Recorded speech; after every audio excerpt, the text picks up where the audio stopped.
बिस्मिल्लाहिर्रहमानिर्रहीम। अस्सलाम वालेकुम। International Islamic university Islamabad school Sahiwal campus. ये हमारा उर्दू जमात चहारुम का सबक नंबर 24 है। टोट बटोट ने खीर पकाई, लेक्चर नंबर 1। सबक की पढ़ाई शुरू करने से पहले आपके पास इल्म व अदब, उर्दू जमात का काम की कॉपी और इमदादी अशिया, पेंसिल, रबड़, शार्पनर और पैमाने का होना ज़रूरी है।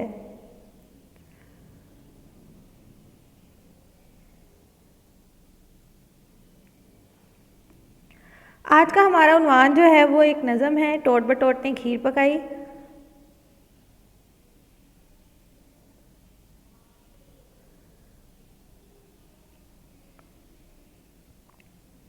आप लोग अपनी उर्दू जमात का काम की कॉपी पर दिन लिखें, तारीख़ लिखें, उन्वान लिखें, हाशिया लगाएं और एक लाइन दरमियान में लगा लें। एक साइड पे लिखें अल्फाज और फिर लिखें मायने। उसके बाद आपने फहरिस्त लिखनी है, नंबर शुमार लिखें, तारीख़ लिखें और उसके बाद उन्वान लिखें जो है आज वाला। उसके बाद हमने क्या पढ़ना है, नज़म पढ़नी है, टोट बटोट ने खीर पकाई। नज़म पढ़ने से पहले हम नज़म के बारे में थोड़ा पढ़ लेते हैं, उसका तारुफ जान लेते हैं। अच्छा जी, बहुत से बच्चे होते हैं जिनको सबक पसंद होता है और कुछ बच्चों को नज़में पसंद होती हैं। किस किस बच्चे को नज़म पसंद है और किस किस को सबक पसंद है? हाँ जी, सबक जो होते हैं वो भी, उसमें भी बहुत सी मालूमात होती हैं हमारे लिए, बहुत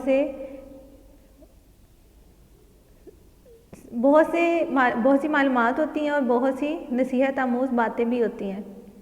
इसी तरह नज़में जो होती हैं वो भी इसी तरह की होती हैं। नज़में जो होती हैं उसमें क्या होता है कि नज़में जो होती हैं उसमें कुछ मज़ाहिया नज़में होती हैं, कुछ वक्त के बारे में नज़में होती हैं, कुछ तारीख़ी वाक़यात होते हैं उनके बारे में होती हैं, कुछ जिन लोगों से हम प्यार करते हैं जैसे हमारे माँ बाप हो गए, बहन भाई हो गए, दोस्त हो गए, इनके बारे में होती हैं। और कुछ नज़में जो होती हैं वो ख़याली होती हैं, ठीक है। कुछ नज़में हकीकी होती हैं, कुछ ख़याली होती हैं। हकीकी वो चीज़ें होती हैं जो हमें सामने नज़र आए, ठीक है, और ख़याली वो होती हैं जिसे हम सोचते हैं। जैसे परियों की कहानियाँ हो गई, शेख चिल्ली की हो गई, और ये जैसे टोट बटोट है हमने जिसके बारे में आज नज़म पढ़नी है, ये भी जो है वो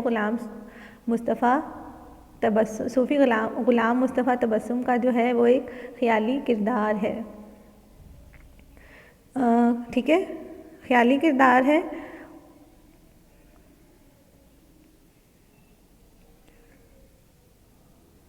इसके बारे में और भी बहुत सी नज़में हैं, जैसे एक था लड़का टोट बटोट, बाप था उसका मीर सलोट, और एक की और नज़म है इसी के बारे में, टोट बटोट के बारे में, कि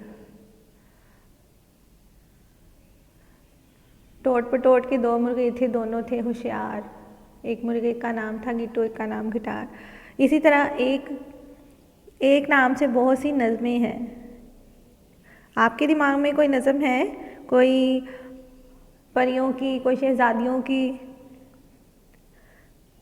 कोई स्पाइडरमैन, इस तरह से जो होते हैं, है ना, ये जो सारी पोइम्स होती हैं इनमें ख़याली होते हैं ना किरदार। इसी तरह हमने आज क्या पढ़ना है, टोट बटोट ने खीर पकाई। आप लोगों ने क्या करना है कि पहले यहाँ पे वीडियो को रोक देना है, उसके बाद आपने इल्म अदब सफ़ा 83 खोलना है, उसको पढ़ना है, जो मुश्किल अल्फाज लगे उसको ख़त कशीद करना है। उसके बाद आपने वीडियो को दोबारा चलाना है और मेरे साथ पढ़ाई करनी है नज़म की। कॉपी भी आपने साथ में तैयार रखनी है, ठीक है, उसके ऊपर लाइन लगी हो, तैयार हो, तारीख़ दिन लिखा हो, उन्वान लिखा हो, अल्फाज मायने लिखे हों, अल्फाज और मायने की ऊपर आपने लिखा हो उसके साथ। पेंसिल को आपने तराश करके काम करना है। चलें जी, सबक की पढ़ाई करते हैं। सफ़ा 83। खाला इसकी लकड़ी लाई, देगची चमचा नौकर लाए, फुफ्फी लाई दिया सलाई, भाई चावल शक्कर लाए, अम्मी जान ने आग जलाई, बहनें लाई दूध मलाई, टोट बटोट ने खीर पकाई, टोट बटोट ने खीर पकाई। ये नज़म का बंद 1 है। उसके बाद नज़म बंद 2 है। आप लोगों ने कॉपी तैयार रखनी है, साथ साथ मायने लिखते जाना है, ठीक है। दिया सलाई का मायने है माचिस। मेंढक भी टराते आए, कौवे आए कै कै करते, चूहे शोर मचाते आए, तोते आए टै टै करते, बिल्ली गाना गाती आई, बुलबुल चोंच हिलाती आई, टोट बटोट ने खीर पकाई, टोट बटोट ने खीर पकाई। शोर का मायने होता है गुल, कै के कौवे की आवाज़ होती है, टै टै तोते की आवाज़ होती है, मेंढक की टराने की आवाज़ होती है। बंद 3 पढ़े, गांव भर में हुई लड़ाई, खीर किसी के हाथ ना आई, मेरे अल्लाह तेरी दुहाई, टोट बटोट ने खीर पकाई। दुहाई का मायने होता है अल्लाह ताला से मदद तलब करना, फरियाद, हिलाना, हरकत देना। अल्फाज मायने लिखने हैं आपने अपनी कॉपी पर, पेंसिल को तराश करना है और बहुत अच्छी लिखाई में लिखने हैं। इस सबक के नए अल्फाज दिए हुए हैं आपको सफ़ा 84 पर। नए अल्फाज दिया सलाई, देगची, चमचा, टराते, चोंच, दुहाई, टोट बटोट। अब हमने इस सबक में क्या सीखा है कि बच्चों का मशहूर किरदार जो है वो टोट बटोट मशहूर शायर सूफ़ी ग़ुलाम मुस्तफ़ा तबस्सुम ने तख्लीक किया था।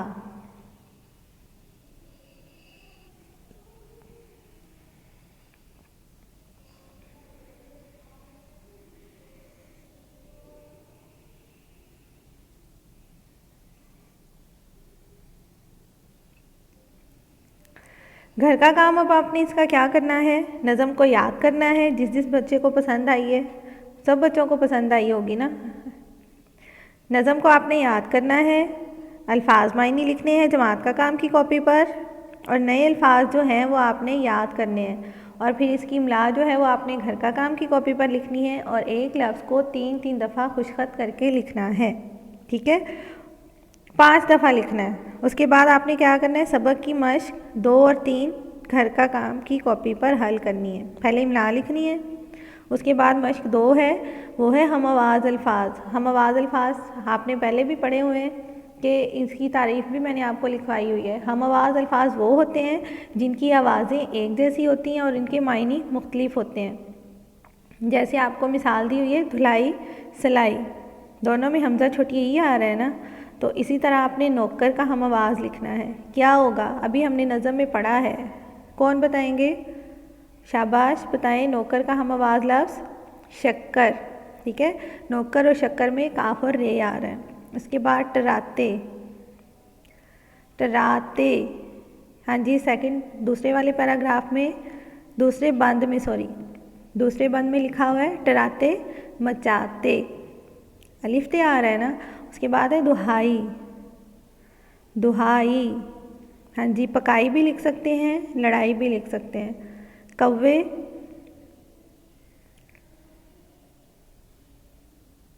कौवे का क्या होगा, जिसके आखिर में बढ़िए आता हो। हाँ जी, इसी नज़म में लिखा होगा।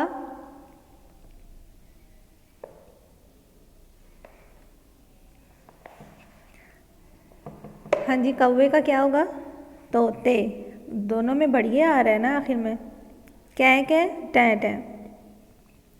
उसके बाद जो है मश्क 3 जो है उसका क्या करना है आपने, इसके आपने मिसरे मुकम्मल करने हैं। नज़म का एक लाइन जो होती है उसको मिसरा कहते हैं, ठीक है, और 2 मिसरों का एक शेर होता है, इसलिए आपने मिसरा मुकम्मल करना है। फुफ्फी लाई, दिया सलाई, मेंढक भी टराते आए, ठीक है। आपने ये नज़म में से खुद से हल करने हैं, ठीक है। यहाँ पर हमारा लेक्चर नंबर 1 है वो यहाँ पर ख़त्म होता है। अगले लेक्चर में हमने क्या करना है, इसकी नसर करनी है इस नज़म की, और इसके सवालात के जवाबात हल करने हैं। आपने इसके सवालात के जवाबात देखने हैं क्या हो सकते हैं, और इसकी नसर देखनी है कि कैसे हो सकती है, ठीक है। और आपने क्या करना है, जो आपको डायरी दी गई है यहाँ पर वो आपने अपनी डायरी में लिखनी है घर का काम की, ठीक है। घर का काम क्या है आपका कि नए अल्फाज की इमला तैयार करें और सबक की मश्क 2-3 घर का काम की कॉपी पर हल करें। नए अल्फाज की इमला और सबक की मश्क 2-3 घर का काम की कॉपी पर हल करनी है। यह आपने अपनी डायरी में लिखनी है, आज की तारीख लिखनी है आपने, ठीक है। उसके बाद आपने ये उर्दू लिख के उसके आगे इसकी डायरी लिखनी है, ठीक है। अगले लेक्चर के लिए अल्लाह हाफिज़।